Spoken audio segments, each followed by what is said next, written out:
Oo ate, ito oh. Mamaya bibisitahin ko yung lupa. Pero pinapa-verify ko na rin yung titulo na bigay mo sa akin. Babalik pa ako doon next week. Hindi raw nila mahanap ngayon eh. Pinapaasikaso ko na kasi magpapasukat na talaga ako ng lupa. Ha? Bakit naman ginawa mo yun nang hindi mo lang nagsasabi sa akin? Di ba ang sabi ko sa'yo na wag mo na lang pakialaman? Bakit parang nagagalit ka naman ate? Gusto ko lang naman magkaroon ng legal na proseso ha. Bakit ka kasi nangingialam? Hindi ka nakikinig sa akin eh. Mali ba yung gusto kong gawin? Tsaka para din naman sa'yo yung ginagawa ko. Inaayos ko na yung mga papel ng lupa ni tatay para hindi ka na mahirapan. Tinutulungan na nga lang kita. Sa akin ka pa nagagalit. Buti nga nalaman kong may isa pang lupa si tatay tapos sa'yo niya ipapamanang mga yun. Hindi ko naman kailangan ng tulong mo. Buhay pa naman si tatay, inaasikaso mo na yung mga lupa. Huwag mong sabihin sa akin nagkakaroon ka ng interes sa mga yon. Kung ako nga hindi ko na masyadong iniisip Tapos ikaw parang hindi mapakali kakahalap ng paraan kung paano makikita yung mga ari-arian ni tatay. Basta, wala akong ginagawang masama ate. Tinutulungan lang naman kita. Huwag ka na magalit sa akin. Iisa lang naman ang gusto ko yung maging tama ang hatian ng lahat at mapunta sa'yo kung ano ang para sa'yo. Hindi ko naman aagawin yung para sa'yo Hindi naman ako mapanlamang na kapatid. Minsan, hindi mo talaga masasabi kung hanggang kailan mo maaasahan at mapagkakatiwalaan ang iyong kapatid. Dahil minsan, sila pa ang manlalamang sa'yo. Katulad na lamang ng nangyari sa magkapatid na Liza at Jenilyn. Ngunit kapag langit na ang naghatol, walang magiging kawala. Ano kaya ang kahahantungan ng mapanlamang na kapatid? Ano naman kung uuwi siya? Hindi naman niya malalaman kung anong ginagawa natin, di ba? Saka tayo nag-aalaga sa tatay mo. Malamang tayo dapat ang mas may karapatan. Paano nga? Hindi pa natin alam kung kanino ipapamana yung lupain. Tapos, hindi niya alam na ginagamit na natin yung kalahati para dun sa pagpapatayo natin ng upahan. Tapos pinapasan lang tira pa natin yung isang bahay. Hindi ka ba gumagamit ng utak mo? Nagawa na nga natin magpakita sa kapatid mo ng peking dokumento, di ba? Kaya nating ipagawa yung bago pa siya umuwi. Madali mo lang mauuto yung kapatid mo kung gugustuhin mo. Ikaw pa ba? Expert ka kaya sa ganyan? Sige, ako na palang bahala dun. Nagawan ko na ng peking authorization yung sa pagkuha ng pera ni tatay. Kukunin ko na yung mamaya. Tapos, magbibigay na lang ako sa iyo ng pera para may pang-grocery ka, ha? Sige lang, gagawin ko na lang mamaya yung sa peking deed of sale. Basta ikaw nang bahala sa pirma ni tatay ha. Kuwang-kuha mo pa naman yun. Sa katunayan, matagal na naming ginagawa ng asawa ko ang pamemeke ng mga dokumento. Nasa ibang bansa ang kapatid kong si Jenilyn. Dalawa lang kami kaya ako ang nag-aalaga kay tatay. May demensya pala ang tatay namin. Tuwing kada 3 taon kung umuwi si Jenilyn, tapos inaabot lang siya ng 1 hanggang 2 buwan sa Pilipinas. Wala namang problema sa mga ari-arian ng tatay namin dahil wala pa namang hinahabol ang kapatid ko. Wala siyang asawa pero may isa siyang anak na kasama niya sa ibang bansa. Kami naman ni Georgie, may 3 kaming anak.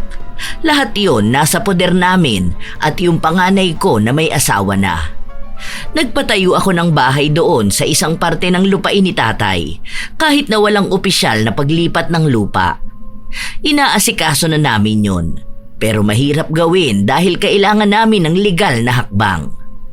Ang problema, alam na ng kapatid kong tapos na kami doon dahil may dokumento na siyang nakikita. Pati yung hati ng lupa niya. Hindi niya rin pala alam na may mas malaking lupain si tatay na hindi sinabi sa amin noon. Matagal bago namin nalaman. Yon ang sinasakop namin ng asawa ko. Kapag may kinalaman sa legal na paraan, walang ginagawa ang kapatid ko dahil may tiwala siya sa akin. At nangako kami sa isa't isa na hindi kami gagaya sa ibang tao na nasira dahil sa pamana. Doon ko siya nadadaan kapag nagtatanong siya. Isang araw, tumawag sa akin si Jenilyn. Ate Liza, bale hindi ko pala kasama si Boknoy ha. Ako lang ang uuwi. Bakit hindi mo kasama? Hinihintay pa naman siya ng mga pinsan niya. Siguro next year na lang. Pinapaasikaso pa kasi yung mga papers niya. Babalik na kasi kami ng Pilipinas. ipagagawa ko kasi yung bahay namin. Eh di ba yung lupa ko yung dyan sa likod ng bahay ni tatay? Yun, ipapagawa ko na. Tapos yung kay Boknoy sana na lupa. Kasi nagbibinata na eh. Feeling ko malapit na ito mag-asawa. Ipapagawa mo na? Sige, ayos yan. Ipapaayos ko na sana yung lupa. Tapos yung papel namin para maipalagay na sa titulo. Bakit? Pwede ka naman agad magpagawa ng bahay ah. Alam mo, dagdag gastos yan kung uunahin mo pa ang lupa. Magpagawa ka na kaagad ng bahay. Eh, hindi ate. Mas gusto ko talaga yung lupa muna para hindi ako makalagpas, di ba? Para hindi ka rin malugi. Ayoko naman na lalamang kami. Ano ka ba? Tayo na nga lang ang magkapatid. Iisipin mo pa yan? Basta umuwi ka ng Pilipinas. Plano mo ang bahay mo. Tapos ako nang bahala rito. Kahit sobra pa yan, bakit pa tayo mag-aagawan, di ba? Sure ka ba ate? Oo naman. Para nga atupagin mo na lang yung trabaho mo dyan. Ako nang bahala dito, ha? O kaya, pwede ka naman magpagawa kahit wag ka na lang muna umuwi ng Pilipinas. Ako nang bahala rito. Huwag ka mag-alala. Ipagpapagawa ko talaga ng bahay ninyong ibibigay mo sa akin. Hindi naman kita lolokohin, ano? Miss ko na rin kasi si tatay. Ilang taon na rin naman uuwi ka na ulit Ayaw mo yun? Pag uwi mo next year, tapos ang bahay mo. O ako nang bahala dun. Yun na nga ate. Isa rin kasi yan sa iniisip ko. Baka matanggal ako sa trabaho. Kaso kasi, iniisip ko yung bahay. Nahihiya na rin naman ako sa inyo ni Kuya Georgie Para naman kaming naging pasanin, di ba? Kayo na nga ang nag-aalaga kay tatay Tapos dagdag pa ako. Alam mo para kang tanga. Bakit mo naman iisipin niyang ganyan, ha? Malamang magkapatid tayo, pamilya tayo. Walang problema sa akin kung anong gusto mong ipakisuyo sa akin. Akala mo naman ibang tao ka. Sino ba magtutulungan? Malamang tayong magkapatid lang. Sige pala ate. Basta sure ka na okay lang sa inyo, ha? Oo nga, ang kulit naman. Ito si tatay kausapin mo. Dahil nga nagiging isip bata na si tatay, wala siyang masabi sa kapatid ko. Nag-uusap silang dalawa pero hindi gaanong maintindihan ni Jenilyn ang sinasabi sa kanya. Matapos ng usapan nila, nagpaalam na ang kapatid ko. Ang sabi niya sa akin, tatawag ulit siya kung kailan kailangan niya ng tulong ko para nga sa ipagagawa niyang bahay. 1 linggo ang nakalipas, tumawag nga siya sa akin. Nagtanong kung saan niya ipadadala ang pera. Ganon katiwala sa akin ang kapatid ko. Talagang hindi siya nagdududa sa akin. Hindi rin naman siya masisisi dahil kahit noong mga bata pa kami, ako lang talaga ang pinagkakatiwalaan niya. Sadyang noong mga panahon na yon, Lola Telang, malaki na ang pinagbago ko. Aaminin kong naudyukan din ako ng asawa ko dahil gusto ko rin yung pera at karangyaan na dala ng panloloko ko. Noong mga taon na yon, kapag may 100,000 ka na pampagawa ng bahay, talagang maganda na. Yun ang pinadadala sa akin ng kapatid ko kada bibili ng materyales. Pinapakita ko sa kanya ang resibo. Pero ang hindi niya alam, peke lang ang lahat ng yon. Ayan, mukha namang totoo yan. Hindi na yan mahahalata ng kapatid mo. Hindi niya naman alam kung saan yung resibo na yan Nasa ibang bansa naman siya Hindi niya alam kung totoo nga na may ganyang bilihan na materyales. Hindi ba parang ang laki ng 45K para sa mga gamit? Nakalagay dyan lahat semento, buhangin, bubong. Sabihin mo sa kanya na yan lahat ng gamit. Yung balance ka mo, pambayad sa labor. Malamang sasabihin mo sa kanya na kailangan magbayad ng tao Alam nga naman bibili lang ng gamit. Sino magtatayo ng bahay? Sige, ako nang bahala riyan. Anong gagawin pala kapag nanghingi siya ng picture? May ginagawang bahay dun sa kabila. Kukunan ko ng picture at videos. Ako nang bahala dun. Basta yan, may peke na tayong resibo. Hindi na niya mahahalata. Bobo naman yung kapatid mong yun Utuin mo lang yun, paniniwalaan na niya lahat na sasabihin mo sa kanya. Sige, ako na bahala. Yung mga papel pala i-edit mo lang yun yung sa deed of sale. Oo, yun na nga ang ginagawa ko. Pengi nga mo ng 50K. Magkakasino lang kami. Babalik din naman ako bukas. Huwag ka na kaya magkasino. Alam mo naman na yun lang ang kasiyahan ko Saka konting pera lang naman yun. Ang yaman ng tatay mo, ang laking pera kaya nang nakukuha niyan. Tapos may kapatid ka pa sa ibang bansa na nagpapadala ng pera sa'yo, di ba? Sige na, hayaan mo na ako. Sige na nga. Pero wag mo naman sana ubusin lahat ha. Yung pera na nakuha ni tatay, naubos mo lang lahat sa kasino. Ilang libo yun, no? Tapos nagtitipid tayo ngayon. Yung mga anak natin, sagot din natin sila. Buti nga, hindi umuwi si Jeneline eh. Baka mamaya makahalata yun dito. Gian, kaya mo naman ang kapatid mo, no? Ikaw pa ba? Ang laki kaya ng tiwala niya sa'yo. Tunay naman talaga na malaki ang tiwala sa akin ng kapatid ko. Ilang araw pa ang lumipas, nagpapakita ako sa kanya ng mga peking litrato ng bahay niya. Minsan naman, nagdadahilan ako, lalo na at ako ang nagbabantay kay tatay. Minsan tumatawag siya, gusto niyang makita ang bahay. Pero pinapakita ko sa kanya na makulit si tatay at inaalagaan ko. Hindi naman siya nakakaapila kapag ganun ang ginagawa ko. Basta lagi ko lang sinasabi sa kanya na magtiwala lang siya sa akin. Hanggang sa naubusan na kami ng pera kasusugal ng asawa ko. Tapos, lahat pa ng mga anak ko maluluho. Kaya tumawag ako kay Jeneline. Oo nga, ang daming gastusin dito sa bahay. Ito nga yung ospital ni tatay oh. Hirap kasi siyang huminga ng mga nakaraang araw eh. Alam mo naman kailangan ko siyang bantayan. Tapos nagpalit siya ng gamot. Mas mahal ito. Wala na kasi akong pere. Yung nakuha niya naman, pinabili ko ng pagkain dito sa bahay. Kailangan kasi ni tatay ng mga prutas. Hindi ko nga gaanong mabudget eh. Ganun ba? O sige ate, magpapadala ko. Pero pwede bang bukas na lang? Sarado kasi yung bank ngayon. Sige lang, okay lang. Basta sabihan mo ako kung magpapadala ka na ha.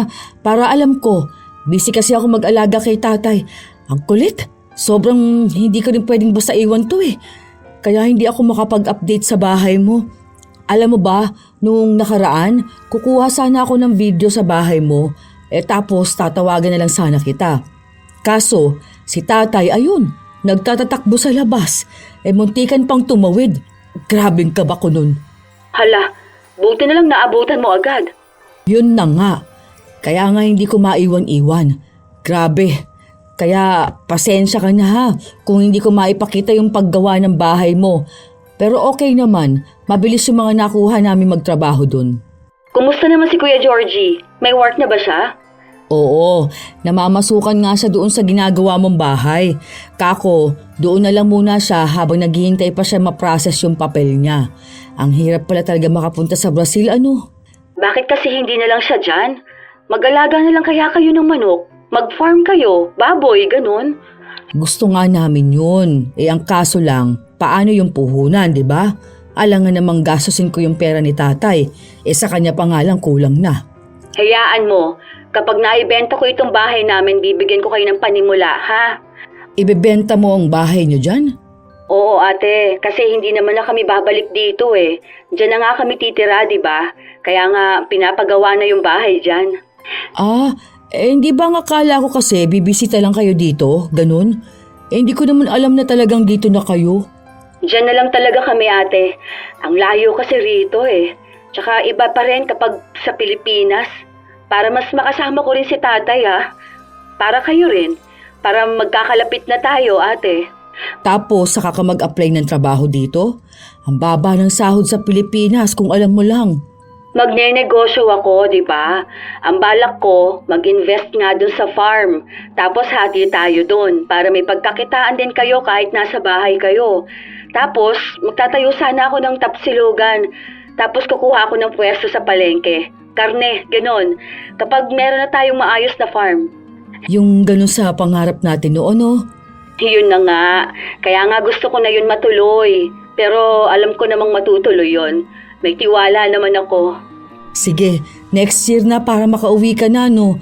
Miss na rin kita eh. Miss ko na nga talaga kayong lahat dyan. Ang hirap kapag nasa ibang bansa ka. Talagang aasamin mo yung bansa mong sinilangan. Kahit na medyo alam mo na ang sistema dyan, alam mo na. Paano? Kayong pamilya ko kasi andyan. Oo na, sige na. Sumisigaw na naman si tatay. Sige ate. Ingat kayo dyan palagi, ha? Excited na ako sa bahay ko. Kahit na ang katotohanan ay wala talagang bahay na nagawa para sa kapatid ko. Wala kahit na ano. Yung sinasabi kong pwesto niya, naroon, may mga malalaki pa ring damo. Ang daming kasinungalingan na sinabi ko para lang makakuha kami ng pera sa kanya. Naghihintay rin ako ng pera na makukuha ni tatay, pero 3 araw na ang lumilipas, wala pa ring binibigay sa akin si Georgie. Yung pera ni tatay, kailan kaya yun? Nakuha ko na yun. Kaso natalo ako sa sugal. Nanalo na nga ako nung una kaso ayun, natalo rin. Bakit? Hindi ba nagbigay yung kapatid mo? Akala ko ba magpapadala siya ngayon? Hihingi nga sana ako ng 20 mil Nag-aaya na naman sila sa akin. Bakit hindi mo malang sinabi sa akin? Yung mga anak natin naghihintay ng pera, magbabayad pa tayo ng bills. Hindi ko naman kasi alam na kailangan mo yung pera. Kaya mo, next month na lang ulit. Saan naman ako kukuha nung ibibigay ko sa mga bata? E di, sabihin mo sa kapatid mo na nasa ospital ngayon ang tatay nyo. Sige na, kaya mo na yan, ano ka ba? Gawa na lang ako ng fake medical certificate. Kapag tumawag sa'yo, ang sabihin mo sa kanya, mahina signal sa ospital. Magtrabaho ka kaya muna. Hindi pa ba trabaho tong ginagawa ko? Aba, akala mo mura lang tong pamimeke ng mga dokumento? Kahit sa rekto ka magpunta, hindi nila magagaya yung gawa ko. May fake ID pa ako nagawa na hindi nakikita ng iba ang pagkakaiba. Yung pirma, doon ako magaling. Pero iwasan mo naman yung pagsusugal mo. Kailangan natin ng pera. Kailangan maipagawa na yung bahay ni Jeneline. 1 taon pa naman bago umuwi yun. Ang gawin mo, kumbinsihin mo na ang tatay mo na mailipat sa pangalan mo lahat ng lupain. Basta nasa iyo na yung lahat, hindi na yun mahahabol ng kapatid mo. Saka mo ibenta tapos lumayo tayo. Paano ko nga magagawa yun nang wala si Jeneline? Nang hindi niya nalalaman. Tsaka may sakit nga si tatay, di ba? O kaya, ibenta natin yung lupa. O paano yung deed of sales? Madali lang yung pekein, ano ka ba? Para namang hindi ko pa hinagawa. Hindi ba tayo mahuhuli nun? Ang bebentahan natin yung mga taong walang alam gaano. Yung kapag tinignan nila ang papel, iisipin nila na yun ang totoo. O kaya, sanla, di ba? Hindi nila basta mahahawakan ng totoong dokumento. Pwede natin siyang pekein. Pati yung pirma at authorization letters. Kaya natin yan, huwag kang mag-alala. Akong bahala dyan. Magaling ang asawa ko kapag may kinalaman sa mga pamimeke. At yun nga ang nagawa niya. May mga binentahan kami ng lupa na hindi tiningnan kung totoo ang hawak nila. Nung mga panahon na yon, hindi naman lahat ng tao may alam sa pagbili ng lupa. Yung iba matatanda na. Tapos, yung iba naman, wala talagang kaalam-alam sa proseso. Basta nagpanggap ang asawa ko na abogado namin. May pirma din kasi ni tatay. May ID. May mga papeles pa kami na pineke ang stamp. Talagang mukhang makatotohanan. Kung hindi susuriin ang mabuti at hindi ikukumpara sa kinauukulan, paniniwalaan talaga na totoo. Kasi, aminin man sa hindi, marami talagang tao ang walang alam sa pagbili ng lupa. Yung iba naman sinanla na lang namin. Kapag sa sanla naman, minsan 3 hanggang 4 na tao ang nakakatanggap ng iisang papeles. Dahil sanla lang naman yun, nasa 5 taon ang usapan. Wala sa kanya ang titulo ng lupa. Ang meron lang sa amin ay yung peking kasunduan na may notaryo pa. Asawa ko lang din ang gumawa nun. Dahil nga sanla lang, hindi nila pwedeng tayuan ang bahay yun. Talagang bakante lang ang lugar. Nakuha namin ang pera, pero sadyang ang bilis maubos. Lumala ang pagiging sugarol ng asawa ko. Naging malala rin ang pagiging maluho ng mga anak ko. Minsan pa, nagkaroon ng malakas na bagyo. Apektado ang lugar namin. Nakuha ko yung dahilan para sabihin sa kapatid ko na nasira ang bahay niya. Nakakatakot nga eh. Akala ko talaga katapusan na ng mundo. Takot na takot talaga ako nun eh. Gumuho talaga lahat, ate? Oo, nakita mo naman yung picture, di ba? Natakot nga kami. Akala namin pati yung bahay guguho rin eh. Nilipad nga yung bubong sa kabila. Si tatay takot na takot. Hala, nakakaloka naman pala yan, ate. Pero ang mahalaga doon, buhay kayo. Ligtas kayo. Kaso paano naman yung bahay mo? Patapos na yun eh. Okay lang yun, ate. Ganun talaga eh. Natural, disaster yun eh. Hindi naman natin yun mapepredict. Pwede pa naman ako magpatayo ulit sa susunod. Baka kapag pauwi na lang ako dyan. Malapit na maibenta yung bahay dito eh. Sige, basta lagi ka mag-iingat dyan ha. Papadala ako ng pera sa'yo, ate. Pagawa mo yung bubong na tinangay, ha? Tapos, pang grocery nyo dyan, tsaka pambili nyo ng mga gamit na nasira. Ay, salamat naman sa Diyos at maayos kayo. Sadyang mabait ang kapatid ko, kaya madali lang siyang mauto. Ni hindi man lang siya nagduda nung sinabi kong gumuho ang bahay niya, na dapat aalamin niya muna kung totoo bang sa amin tumama ang bagyo. Oo, may bagyo nung panahon na yon, pero hindi apektado ang lugar namin. Pinakita ko lang sa kanya ang litrato na kuha ng asawa ko sa ibang lugar. Hindi rin totoo na nilipad ang bubong ng bahay. Sinabi ko lang yon para maawa siya. At naging epektibo naman. Nagpadala siya ng pera sa amin, pero mabilis lang ding naubos. Paulit-ulit lang ang ginagawa namin.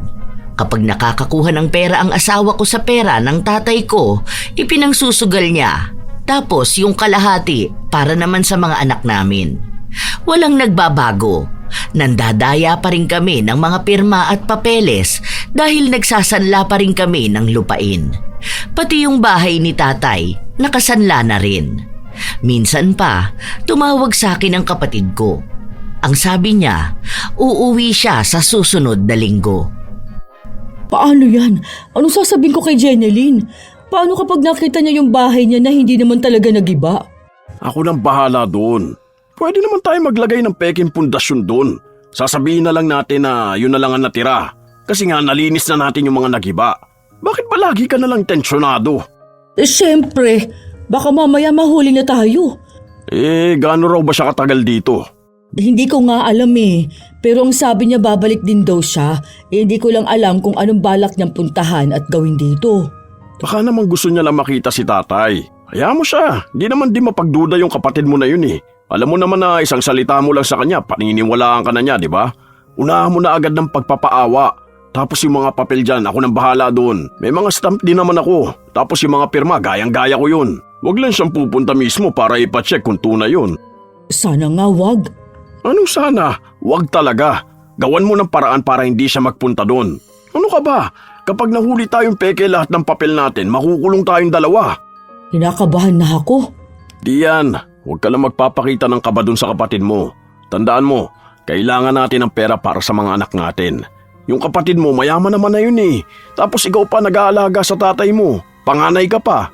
Mas malaki ang karapatan mo sa mga pamana. Kaya wala kang ginagawang masama. Minsan talaga sa buhay, kailangan mo maging mapanlamang. Dahil hindi ka aasenso kung hindi ka man lalamang ng iba. Baka kasi nagbago na yung kapatid ko na baka ngayon naghahanap na siya ng totoong papel. Wala naman sigurong nakapagsabi sa kanya, no? Hindi naman siguro siya nakahalata. Hindi yan, kapatid mo pa rin yun. Bunso pa rin. Kaya maging matapang ka bilang panganay. Ipakita mo sa kanya mas higit ka sa kanya. Ipaglaban mo rin ang karapatan mo. Mas pinakinggan ko ang asawa ko nung mga panahon na yon, Lola Telang. Siya rin kasi ang gumagawa ng paraan para magkaroon ng mga peking ipapakita sa kapatid ko. Hanggang sa dumating na nga ang araw na umuwi na siya. Wala naman siyang tinanong na kung ano-ano. Tiningnan niya yung bahay na pinapagawa niya. Nagawa naman ang paraan ng asawa ko. Yung mga bitak na pader na nakuha niya sa kabila, inilagay niya sa isang gilid. Kaya nagmukhang nilinisan yon. Hindi rin siya nagtanong tungkol sa lupa dahil yung buong araw na yon, nasa bahay lang siya. Si tatay ang kasama niya.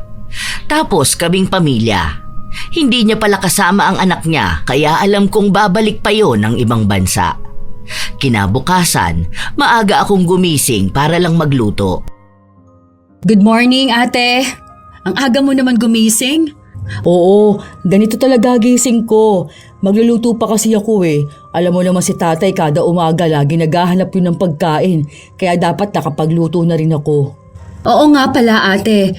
Bakit parang nadaan ako doon sa kabilang bahay? May nakatira pala doon? Oo, hindi mo pala alam? Kasi nga si tatay kailangan ng pera noon tapos pinaupa na lang muna namin. Alam ko na sabi ko sa'yo yun Pumayag ka naman. Sinabi mo sa akin? Hindi ko alam. Hindi ko naman maalala. Oo, sinabi ko yun. Halak ka. Baka nagiging makakalimutin ka na niyan, ha? Baka nga. Nitong mga nakaraan kasi, nai-stress ako Nagkaroon kami ng problema doon sa bentahan ng bahay. Yung mga papers. Kaya nga umuwi ako agad rito eh. Bakit ka nga pala umuwi? Anong dahilan? Aasikasuhin ko na yung lupa ko. Ipapaayos ko na yung papers. Tapos itatransfer ko sa anak ko yung isa. Kako sa kanya magpatayo na siya ng bahay dito dahil balak na ata nilang magsama ng girlfriend niya.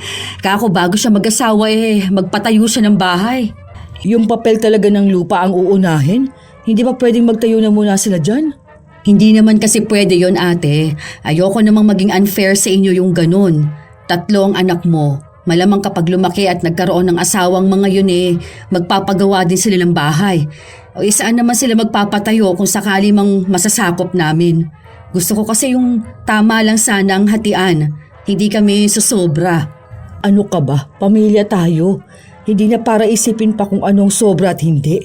Bigla ko kasing naalala yung kina Tita Jen. Paano? Ngayon, nagtatalo-talo sila sa lupa. Palagi naman nagtatalo yung mga yun, di ba? Anong bago dun?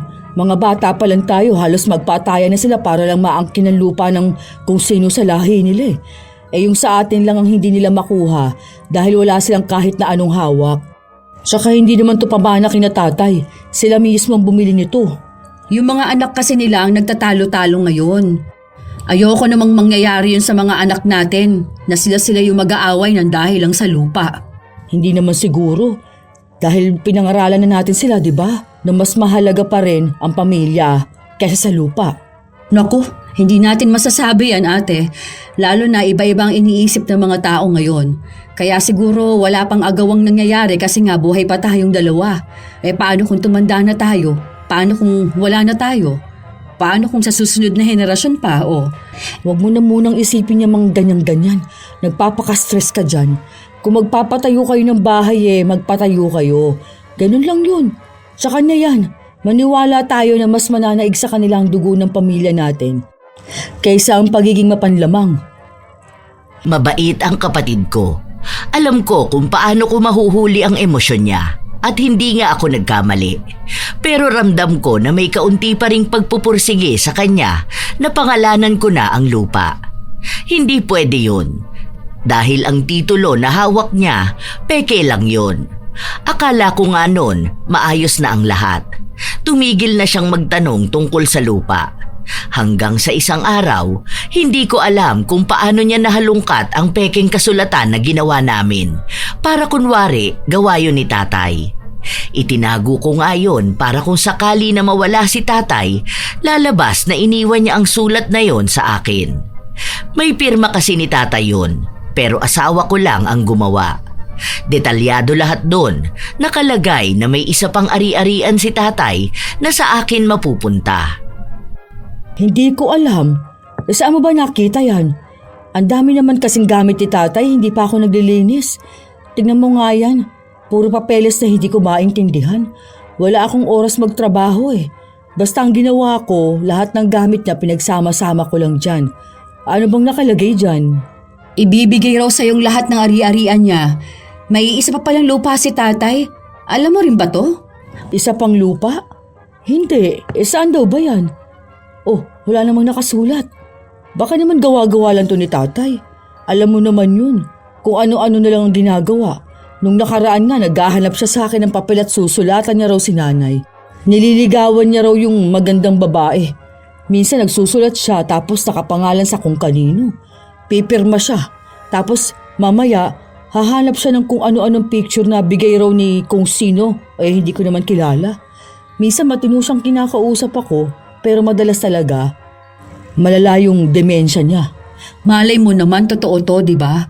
May last will ata si tatay, kaso hindi pa natin makukuha yon. Baka doon na yung nakalagay, Ipapa-verify ko nga tong lupa na sinasabi ni tatay. Huwag na yan. Hayaan mo na yan. Baka naman gawang kwento lang yan ni tatay. Itapon mo na yan. Huy, wag! Handwritten to ni tatay. Kung totoo ngang may iba pa siyang lupain, sa'yo yun mapupunta. Itabi lang to para kung kailanganin. Ayaw mo ba nun? O may ebidensya kang may papakita kapag nawala na si tatay? Na may isa ka pa palang lupa na makukuha sa kanya. Love na love ka talaga ni tatay, May lupa siyang isinekreto sa atin tapos sa'yo mapupunta lahat ng yun. Ang laki siguro nun ate.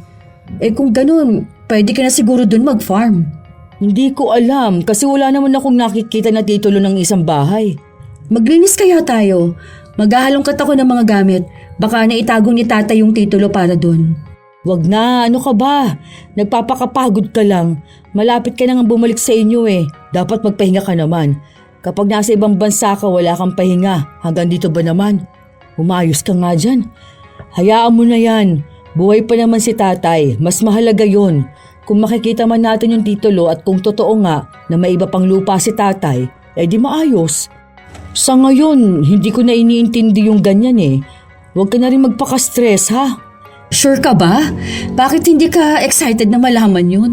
Sinabi ko na nga sa'yo, aanhin ko naman ang lupa na yun sa ngayon.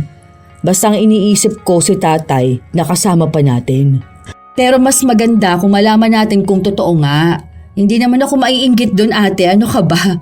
Kasi deserve mo naman yun, no? Ikaw yung laging kasama ni tatay. Ikaw yung nag-aalaga sa kanya. Oh, inihahanda ko lang sana para kapag dumating yung araw na kailanganin mo, di ba? Huwag mo nang intindihin yun. Sa susunod na lang yun. Darating naman ang araw para dun. Yung ngayon ang intindihin natin. Kaya huwag ka na dyan dahil sobrang maalikabok dyan. Akala ko nung mga panahon na yon ay nakumbinsi ko na ang kapatid kong tumigil sa paghahalungkat ng mga papeles ni tatay. Natatakot akong makita niya ang peking last will na gawa namin. Kulang na lang doon yung pirma ni tatay at ang marka ng daliri niya. Para maging patunay na galing talaga sa kanya yon. Kung may last will na galing sa abogado niya, maipapakita ko yon na pwedeng ginawa ni tatay bago siya mamatay. Hindi ko naman kasi akalain na magiging interesado ang kapatid ko sa mga papel ng ari-arian ni tatay. Hanggang sa ilang araw pa ang lumipas, malapit na siyang umalis. May pinuntahan siya at hindi ko alam kung saan yun. Basta umuwi na lang siya na may dala siyang mga papel. Nakita ko na yung lupang sinasabi ni tatay doon sa sulat niya. May nakita pa akong isang ari-arian niya pero hindi dito sa atin, sa Batangas. Totoo ba yan? Oo ate, ito oh. Mamaya bibisitahin ko yung lupa pero pinapa-verify ko na rin yung titulo na bigay mo sa akin. Babalik pa ako doon next week. Hindi raw nila mahanap ngayon pinapaasikaso ko na kasi magpapasukat na talaga ako ng lupa. Ha? Bakit naman ginawa mo yun nang hindi mo lang nagsasabi sa akin? Di ba ang sabi ko sa'yo na wag mo na lang pakialaman? Bakit parang nagagalit ka naman ate? Gusto ko lang naman magkaroon ng legal na proseso Bakit ka kasi nangingialam? Hindi ka nakikinig sa akin Mali ba yung gusto kong gawin? Tsaka para din naman sa'yo yung ginagawa ko. Inaayos ko na yung mga papel ng lupa ni tatay para hindi ka na mahirapan. Tinutulungan na nga lang kita. Sa akin ka pa nagagalit. Buti nga nalaman kong may isa pang lupa si tatay tapos sa'yo niya ipapamanang mga yun. Hindi ko naman kailangan ng tulong mo. Buhay pa naman si tatay, inaasikaso mo na yung mga lupa. Huwag mong sabihin sa akin nagkakaroon ka ng interes sa mga yon. Kung ako nga hindi ko na masyadong iniisip Tapos ikaw parang hindi mapakali kakahanap ng paraan kung paano makikita yung mga ari-arian ni tatay. Basta, wala akong ginagawang masama ate. Tinutulungan lang naman kita. Huwag ka na magalit sa akin. Iisa lang naman ang gusto ko yung maging tama ang hatian ng lahat at mapunta sa'yo kung ano ang para sa'yo. Hindi ko naman aagawin yung para sa'yo Hindi naman ako mapanlamang na kapatid.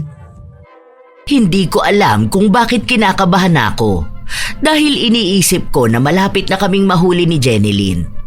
Isang gabi, pag-uwi ng asawa ko, saka ko siya kinausap. Gawa mo ng paraan para umuwi na agad yung kapatid mo. Kung ano-ano yung hinahalungkat niya Baka mamaya magpunta pa yan doon sa lupa tapos makikita niya yung mga binakod natin doon. Baka doon na niya malaman na isinanla natin yung ibang parte. Tapos ibinenta kahit na peke naman ang mga papel. Sinasabi ko sa'yo, pareho tayo makukulong nito. Naiinis nga ako. Hindi naman siya nakikinig sa akin. Kahit na anong sabihin ko sa kanya, ginagawa niya pa rin kung ano yung naiisip niya.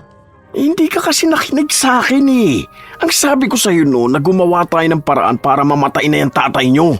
Wala namang magiging habol ang kapatid mo doon. Lalo na kapag nakita na yung peking sulat na gawa natin. Ang tigas kasi ng ulo mo. Ano ba naman yun? Parang sinabi mo na rin sa akin na patayin ko ang sarili kong ama. Yun lang naman ang tamang paraan, di ba? Hindi na sana nagkaroon ng problemang ganito. Ngayon, malabong hindi na nagdududa ang kapatid mo sa'yo. Gagawan ko na lang ng paraan. Baka mas lalo siya magduda sa'yo. Ay, ito na nga ba sinasabi ko eh. Di mo kasi pinigilan. Paano ko ngang pipigilan ni hindi ko nga alam na gagawin niya yon? Wala naman siyang pakialam nun sa mga lupa ni tatay eh. Nagbabago kasi ang mga tao. Baka bigla niya naisip na mas malaki ang makukuha niya kung ilalaban niya yung lupa ng tatay niyo. E paano kung sa kanya pala ipapamana yung 2 ektaryang lupa ng tatay mo? Kawawa naman tayo na nagsasakripisyo. Meron na kasi tayong pagpipilian eh. Inuna mo pa yung awa sa tatay mo. Malamang tatay ko yun. Wala naman ang pakinabang ang tatay mo eh. Matanda na siya. Dapat pagpahingay mo na. Ngayon, kailangan pa natin mag-isip ng mas malalim para lang matakasan kung ano yung mga itatanong sa'yo ng kapatid mo. Malalaman na niyang peke yung titulo. Paano kung sumunod pa yung iba pa mga binentahan at sinanlaan natin ang lupa? Milyon ang halaga nun. Wala tayong maibibigay sa kanila. Sobrang problemado na ako nung mga panahon na yon. Pero tama nga si Georgie. Hindi na nga tumigil ang kapatid ko na alamin ang nangyayari sa mga ari-arian ng tatay namin. Pabalik na sana siya ng ibang bansa, pero nanatili pa siya ng 1 buwan pa matapos niyang malaman na peke ang titulo na hawak niya. Paano nangyari yun, ate? Akala ko ba ipinaayos mo na yun noon? Hindi ko rin alam eh. Baka naman mali lang sila. Eh di ba gano'n naman dito sa Pilipinas?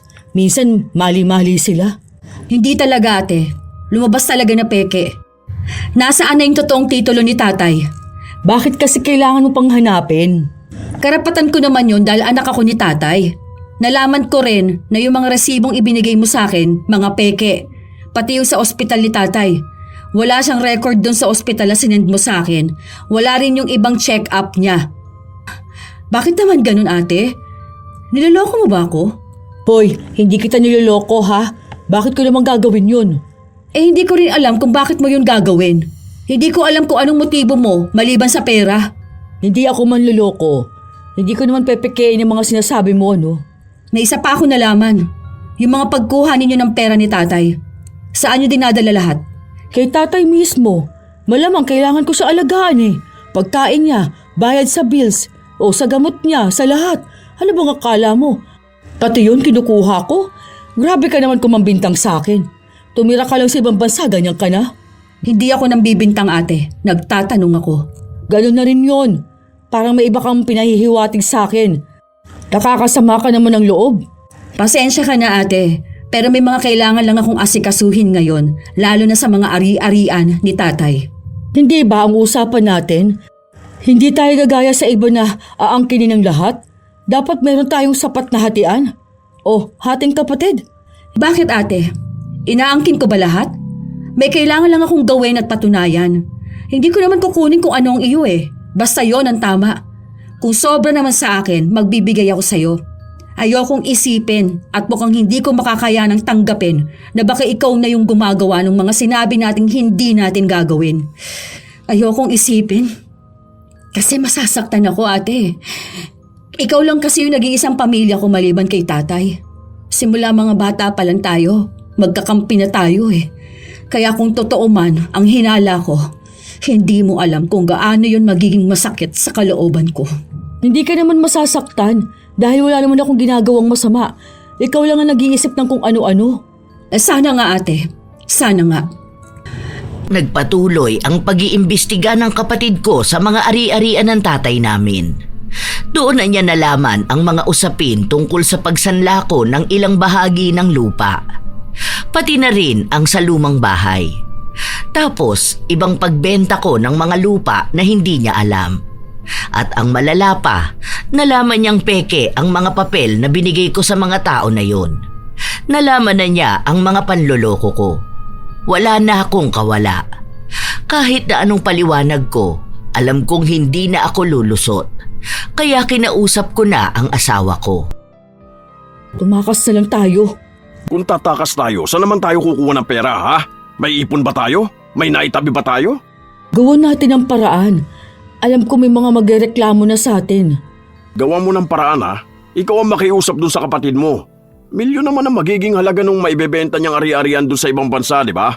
Oh, pwede na lang niyang bayaran yung mga nakuha natin pera sa ibang tao. Bakit? Ipapakulong ka ba ng kapatid mo? Ang kapal naman ng mukha niya, di ba?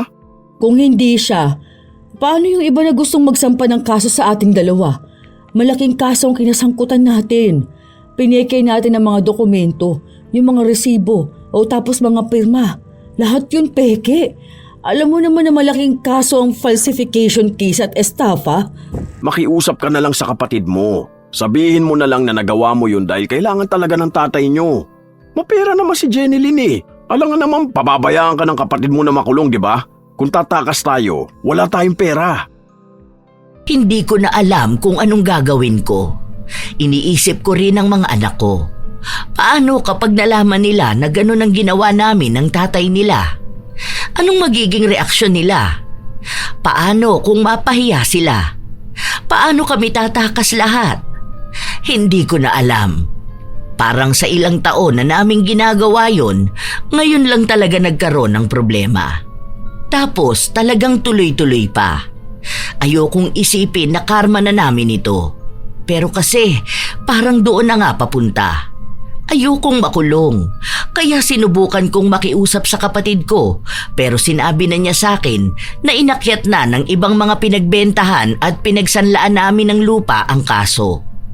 Ibig lang sabihin nun, wala na kaming magagawa. Ayaw na rin naman akong tulungan ni Jenilyn na bayaran na lang ang mga gastos. Pasensya ka na, ate. Sana alam mong may kapalit ang lahat ng ginagawa mo. Taon na palang lumipas eh. Hindi ko man lang alam na may ginagawa kayong ganito. Pasensya ka na. Hindi na ako makakatulong kapag ganito ang usapin. Para namang hindi tayo magkapatid niyan. Dapat tayong dalawa nagtutulungan, di ba? Bakit noong mga panahong ginawa niyo yon? Naisip mo ba ako? Naisip mo bang niloloko mo ang sarili mong kapatid? Malaki lang ang pangangailangan namin ng pamilya ko. Bakit hindi ka lumapit sa akin? Tutulungan naman kita, di ba? Kung kailangan mo ng pera, sana nang hingi ka sa akin. Kasi hindi mo pwedeng idahilan sa korte na kailangan ng pamilya mo kaya ka ng loko. Grabe yung ginawa ninyo. Sobrang lala nun, ate. Ang daming taong nagbigay ng pera at naloko nyo. Hindi na yung pangangailangan lang eh. Kasi intensyon ninyo na talagang manloko ng tao. Ngayon kailangan namin ng tulong. Tulungan mo kami. Yung ganitong kaso hindi na kita kayang tulungan, ate. Dahil yung mga naloko mo ang mismong nag-akyat ng kaso. Hindi mo na sila mapapakiusapan. Dahil galit na sila at gusto ka nilang makulong. Pasensya ka na. Kailangan mong pagbayaran kung anong maling ginawa mo. Kung nagkaroon ka ng kasalanan sa ibang tao at ginawa mo yun ng walang konsensya, hindi mo na sila madadaan sa pakiusapan. Pinili mo yan, harapin mo yan. Hindi na bumalik sa ibang bansa ang kapatid ko. Inaasikaso na niya si tatay at binigyan niya ng proteksyon ang mga ari-arian. Nagagalit ako sa kanya dahil gusto ko nang ipaasikaso ang lupa at kunin ang bahagi ko. Ibebenta ko kako yon para makabawi man lang ako, pero ayaw niya. Kaya lagi ko siyang pinagsasabihan na mapanlamang na kapatid. Iisa lang ang gusto niya, ang maangkin ang lahat ng ari-arian ng tatay namin.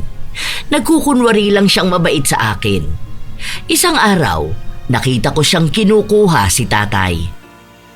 Saan mo dadalhin si tatay? Ilalayo ko na muna siya rito, ate. Saka yung sa pera na pinagkukunan ninyo gamit ang peking authorization letters, naka-alert na kayo sa kanila. Oras na gawin niyo ulit ang pagkuha ng pera, pwede na kayo makulong. Katulad ka lang din pala ng mga kamag-anak natin eh. Nangako tayo noon na hindi natin sila gagayahin. Pero anong ginawa mo ngayon? Ako pa ngayon ang pagsasabihan mo ng ganyan, ate. Bakit? Sino ba sa atin ang unang gumawa ng mali? Sino ba ang nanloko? Ha? Nakagawa ako ng isang pagkakamali. Pero matatabunan na ba noon ang lahat ng ginawa kong kabutihan? Pati na rin yung pag-aalaga ko kay tatay? Hindi ko alam kung anong gagawin ko ngayon, ate. Basta ang alam ko lang, kailangan ko munang mailayo si tatay sa inyo. Dahil baka kung ano pang gawin ninyo ng asawa mo. Talagang pinabayaan ako ng kapatid ko. Ang tinutulungan niya ay ang mga anak ko na wala pang alam sa nangyayari sa amin ng tatay nila. Yung asawa ko naman laging nawawala.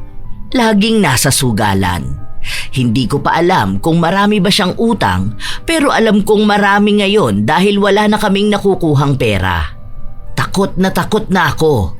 Lalo na habang lumilipas ang mga buwan, talagang umuusad ang kaso. Hindi na sila madaan sa pakiusapan.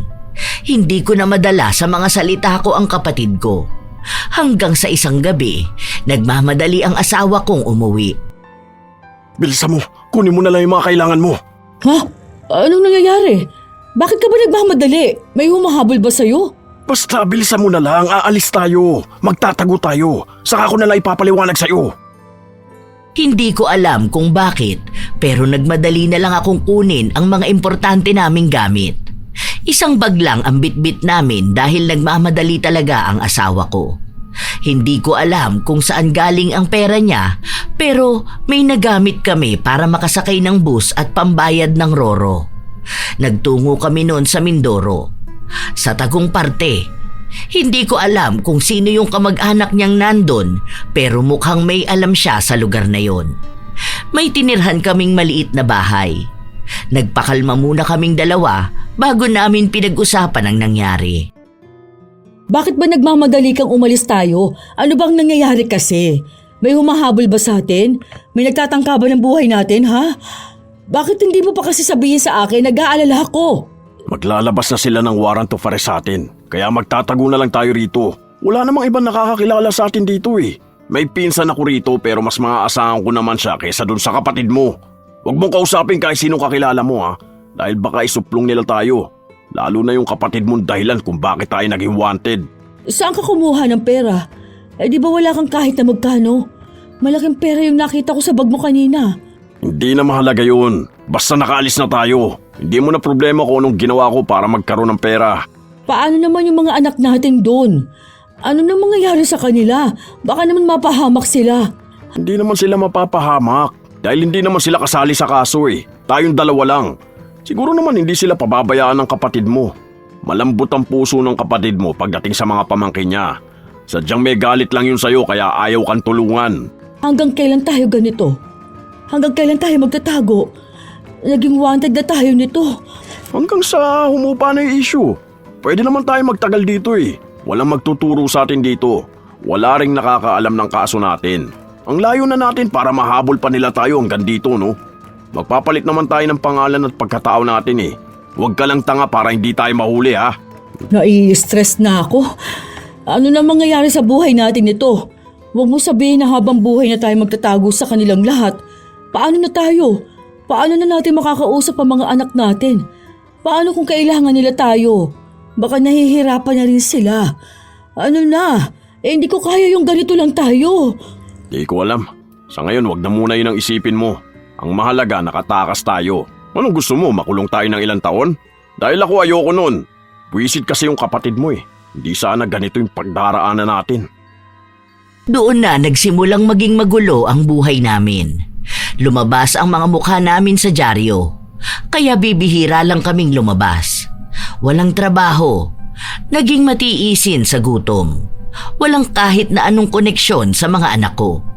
May cellphone ako pero tinago ng asawa ko. Para daw hindi ako makipag-usap sa kahit na sino. Sobrang gulo na ng utak ko.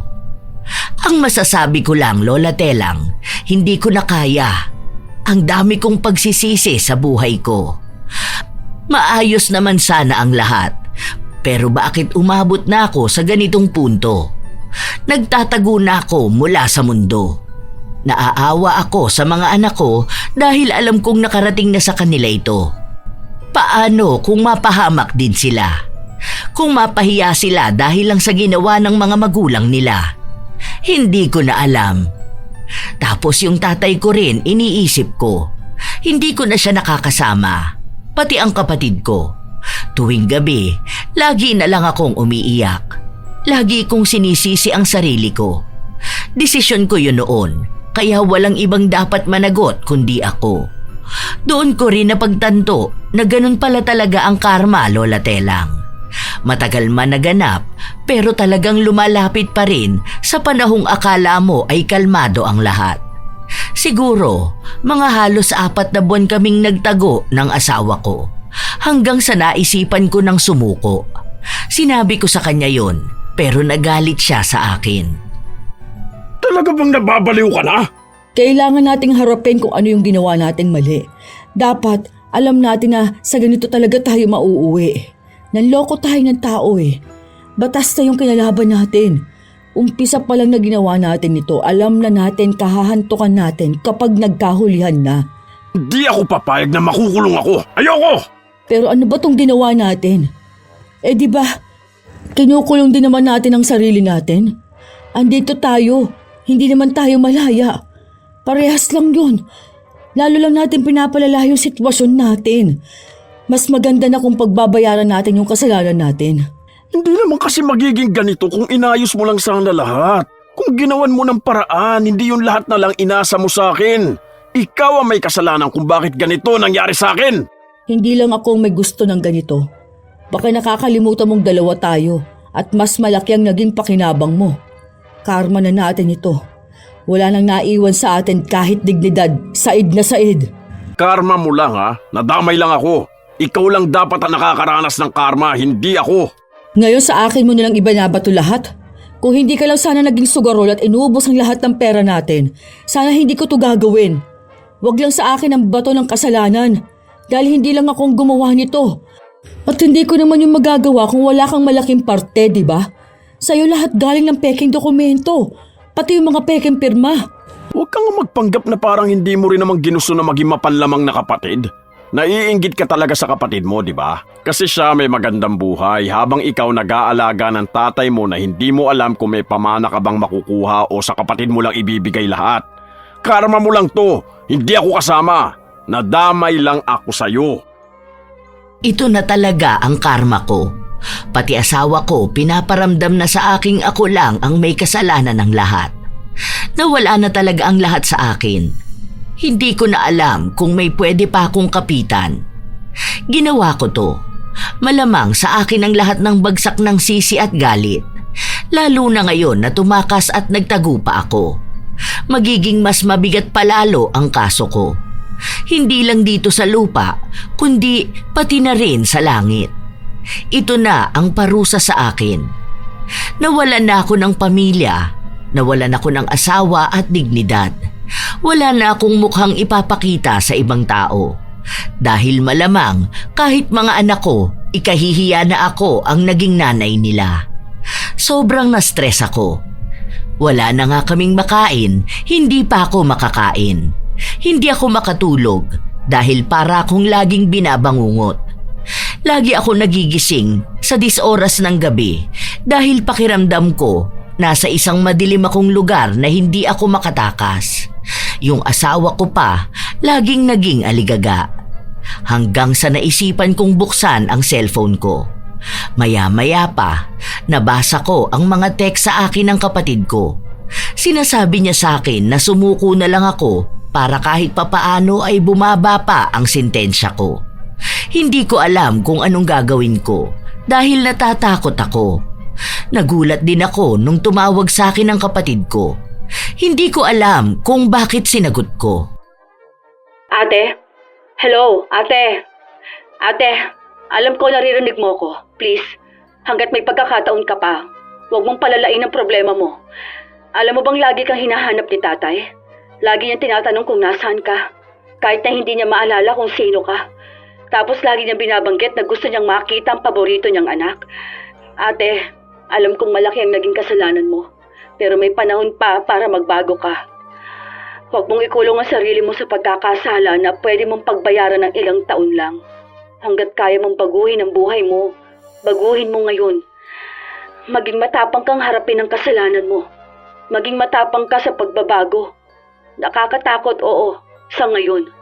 Pero kapag nalampasan mo yan, malalaman mong kaya mo pala. Sige na ate, nakikiusap ako sa'yo.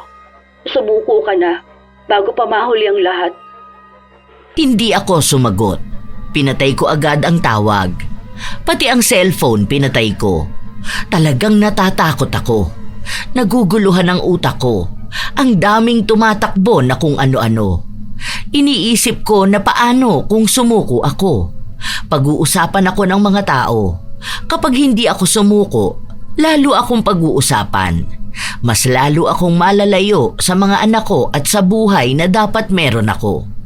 Pero paano ko kukumbinsihin ang asawa ko na sumuko na kami? Isang gabi, habang nasa bahay kami, nakapatay lang lahat ng ilaw. Nakasilip siya sa bintana na para bang may mga taong minamatyagan kami. Hindi ka ba napapagod sa ganito? Lagi na lang tayo nagtatago. Lagi na lang tayong takot. Hindi tayo makatulog ng maayos. Hindi tayo makakilos. Para na rin tayong nasa bilangguan nito. Pwede ba manahimik ka na? Ang sabi ko huwag ka magsasalita dahil baka marinig nila tayo. May mga nagbabantay na sa atin. Kaya huwag ka magulo dyan. Ayoko na ng ganito. Sumuko na tayo. Tanggapin na nating mali tayo. Tanggapin na nating may kasalanan tayo. Na ito na yung kabayaran sa mga kasalanan natin. Na karma na to. Hindi ako susuko kahit na anong mangyari. Patayin na lang nila ako kesa ikulong nila. Hindi ko to karma dahil hindi ako naniniwala sa karma. Yung ibang tao nga mas malala pa ang ginawa kaysa sa akin eh. Bakit sila hindi nakakarma ha? Bakit mo ba tayo kinukumpara sa kanila? May kasalanan tayo. Anong kailangan natin gawin? Malamang ang sumuko at tanggaping mali tayo. Nanloko tayo at lumabag tayo sa batas. Kahit na anong mangyari, hindi ako susuko. Bahala ka kung gusto mo makulong, basta ako hindi ako makukulong. Hindi ako papayag na sisintensya nila ako. Kaya kong magtago at tumakas. Subukan na natin magbagong buhay. May panahon pa naman. Para sa mga anak din natin. Hindi naman siguro habang buhay ang magiging sentensya natin. Lalo na kung susuko tayo ng kusa at aakuin ang kasalanang ginawa naman talaga natin. Pag sinabi kong hindi, hindi. Huwag mo ko idadamay dyan sa kaduwagan mo. Sumuko ka mag-isa mo.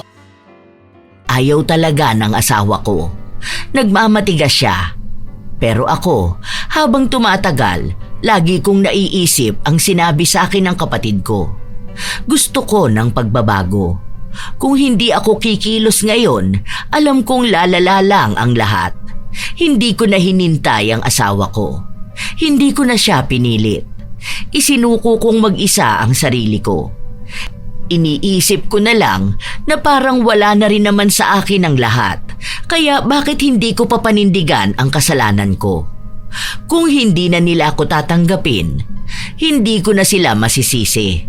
Basta ang alam ko lang, ayokong habang buhay akong nagtatago sa takot.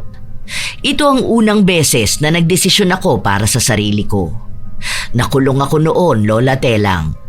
6 na taon ang naging sentensya ko. Noong nasa kulungan ako, ang madalas na dumadalaw sa akin ay ang kapatid ko. Minsan naman ang mga anak ko, pero abala sila sa pagtatrabaho at pag-aaral. Isang araw, bumisita sa akin ang kapatid ko. Ang tagal pa lang 6 years ate, pero alam ko namang kaya mo yan. Malay mo, mapabilis ang paglaya mo kapag nakitaan ka nila na nagbabago ka, di ba? Patawarin mo talaga ako sa mga nagawa ko ha. Alam ko naman talaga na mali yun eh. Pero pinilit ko lang talaga ang sarili ko. Pasensya ka na. Hindi ko lang talaga maialis ang sarili ko sa kasalanan na yun eh.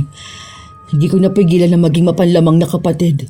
Ang mahalaga ngayon, ginagawan mo na ng paraan kung paano mo pagbabayaran lahat ng kasalanang nagawa mo. Anong nangyari doon sa mga nagreklamo sa akin? Anong gagawin doon sa pera? Wala naman akong maibibigay sa kanila. Ginagawan ko na yun ng paraan. Ang dami nila, hindi kaya maibalik agad yung pera sa kanila. Kaya baka ibenta na talaga yung lupa ni tatay. Hindi pa siya magawa ngayon dahil kailangan pa ng court order para sa akin mapunta ang pangangalaga kay tatay. Ang haba pa ng proseso para sa lupa eh. Kasi hindi naman pwedeng pumirma si tatay sa pag-transfer ng lupa. Hindi pwede yun eh, lalo na sa sakit niya. Kumusta na pala ang mga anak ko? Huling bisita nila nung nakaraan pa eh. Naiintindihan ko naman na abala sila sa kanilang buhay. Okay naman sila ate. Magkakaroon ka na nga ng apo eh. Buntis na yung manugang mo. Alam ko malapit na yung mga anak. Hindi ko palang masyadong nakakausap kasi nga ang dami kong ginagawa ngayon. Mukhang naglalakad na ang apo ko bago ko siya makita. Baka kinder na siya.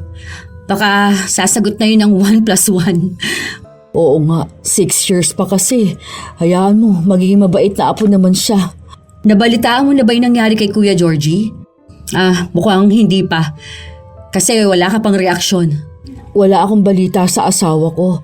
Hindi naman ako binabalitaan ng mga anak ko. Tsaka hindi na rin naman kami nagkita ulit. Sumuko ba siya? Ano, hanggang ngayon ba hinahanap pa rin siya? Anong ginagawa niya? Patay na si Kuya Georgie, ate. Nabaril siya. Nahuli kasi siya malapit dun sa inyo. Ang kaso ng laban siya, kaya ayun.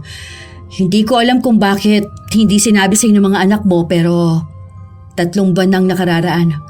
Basta nung sumuko ka, kasunod lang din nun yung nangyari sa asawa mo. Hindi ako nakapagsalita nung mga panahon na yon. Natulala lang ako. Wala nga akong gaanong maintindihan sa mga sinabi ng kapatid ko. Parang tumitining yung boses niya sa tenga ko. Hindi ko matanggap, pero alam kong totoong nangyari yun.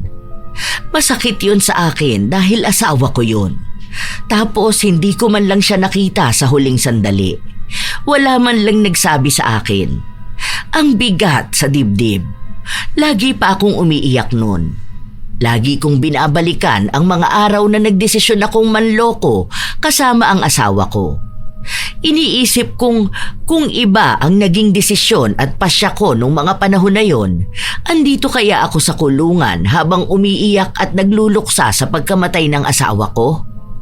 Siguro kung hindi ko pinairal ang inggit noon at hindi ako nagpasilaw sa pera, baka ibang kapalaran ang meron ako. Baka hindi ganito kalala ang karma na natamo ko. Pero wala. Ito na yon. Nandito na ako mismo, hinaharap ang buhay na pinagbabayaran ang mga kasalanan na nagawa ko sa buhay ko. 1 taon ang lumipas, bumibisita pa rin sa akin ang kapatid ko.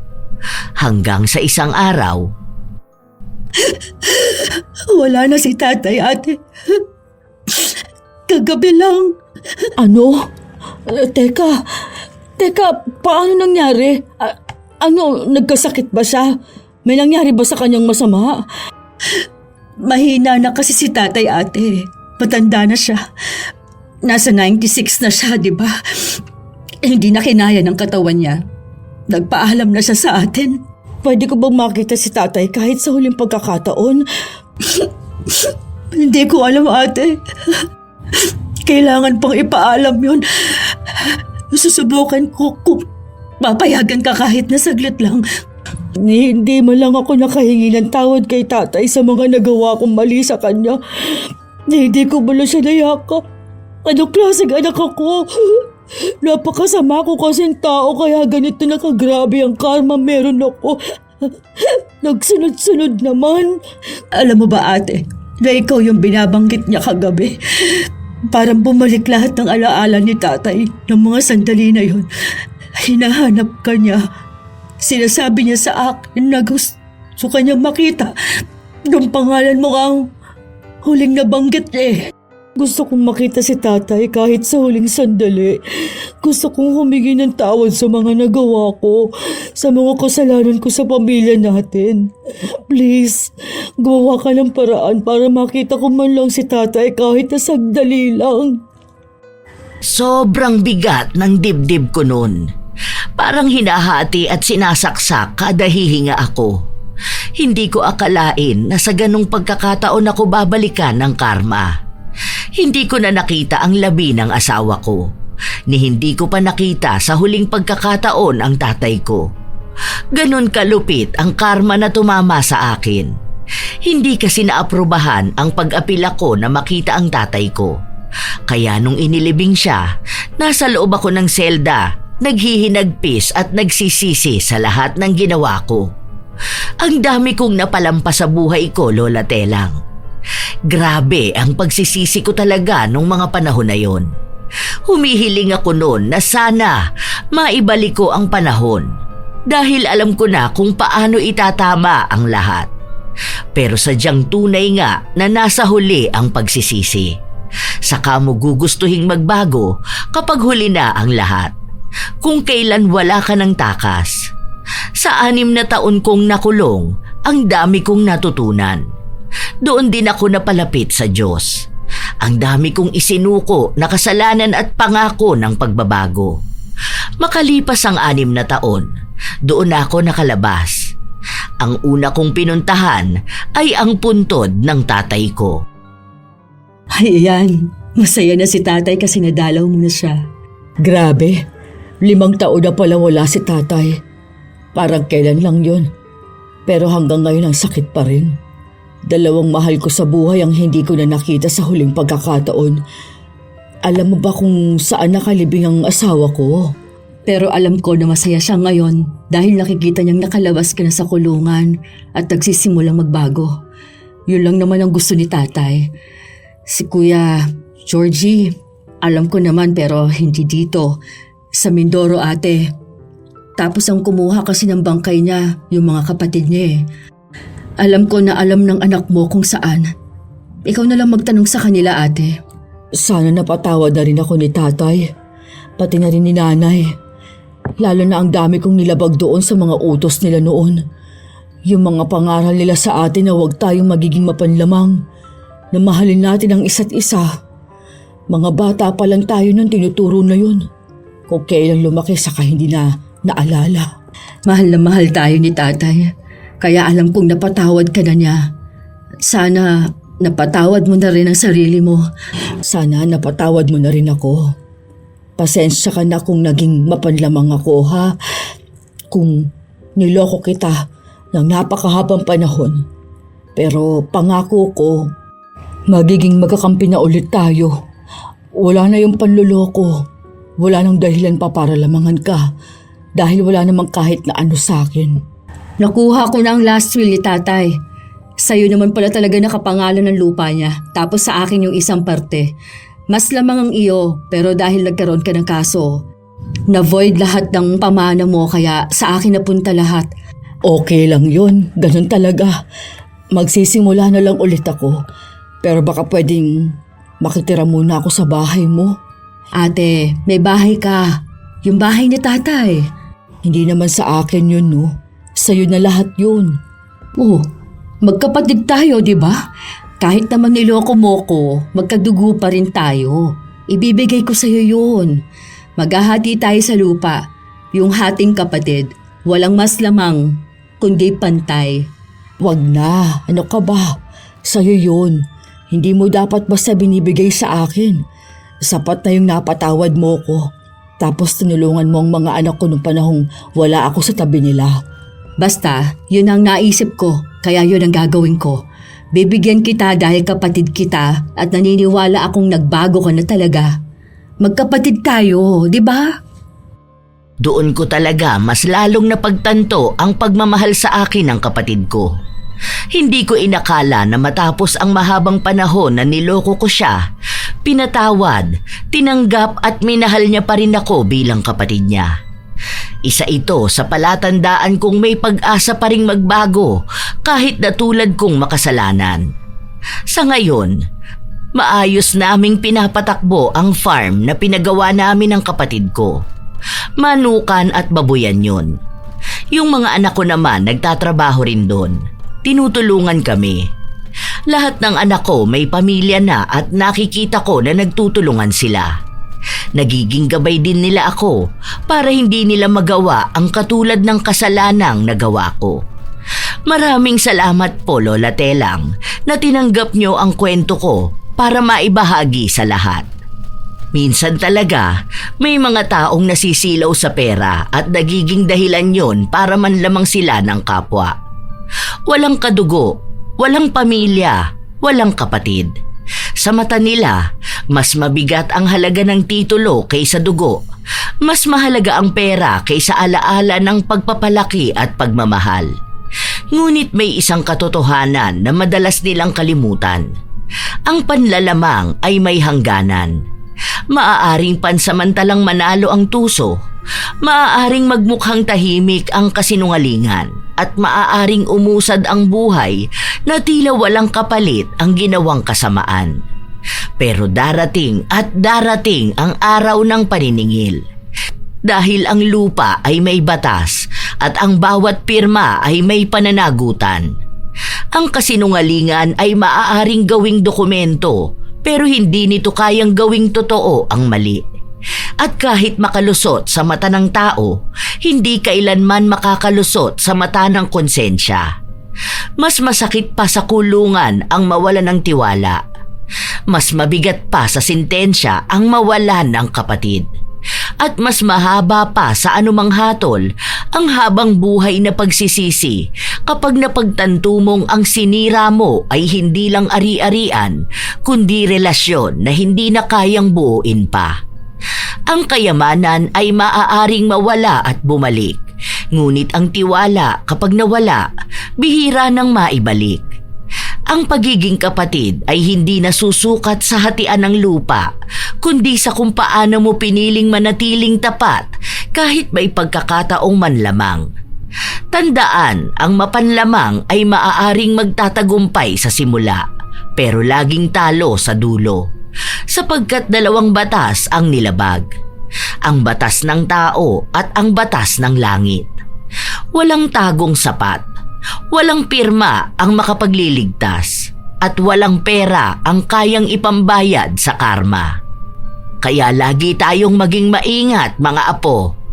Laging isipin na sa umpisa lang nananalo ang mga mandaraya at mapanlamang. Kayo ba? Minsan nyo na rin bang naranasan ang malamangan ng kapatid? Ibahagi nyo ang sarili nyong karanasan at komento tungkol sa ating bagong kwento. Naway nakapaghatid dito ng magandang aral. Shout out sa ilan sa mga masusugid na tagapakinig ng mga istorya ni Lola Telang. Jessica Marie Ramos, Zane Axel Ranada, Ethel Gachi, Buong Espina Garments, Lydia Lopez, Manilin Ornopia, Ian Precioso, Gracia Balitaan, Norma Credo, Sean Chris Hart, Elizabeth Hardenil, Crisostomo family from Bataan, Jeric Mark Longakit, Marlene Guevara, Jocelyn Morilla from Mindoro, Samuel Kit Maniego, Mel D from Malaysia, Pamela Allen, Lorena Morate. Maligayang pagtatapos kay Victoria Alexa Grape. Ito ang inyong Lola Telang at maraming salamat sa palagi ninyong pakikinig, mga mahal kong apo.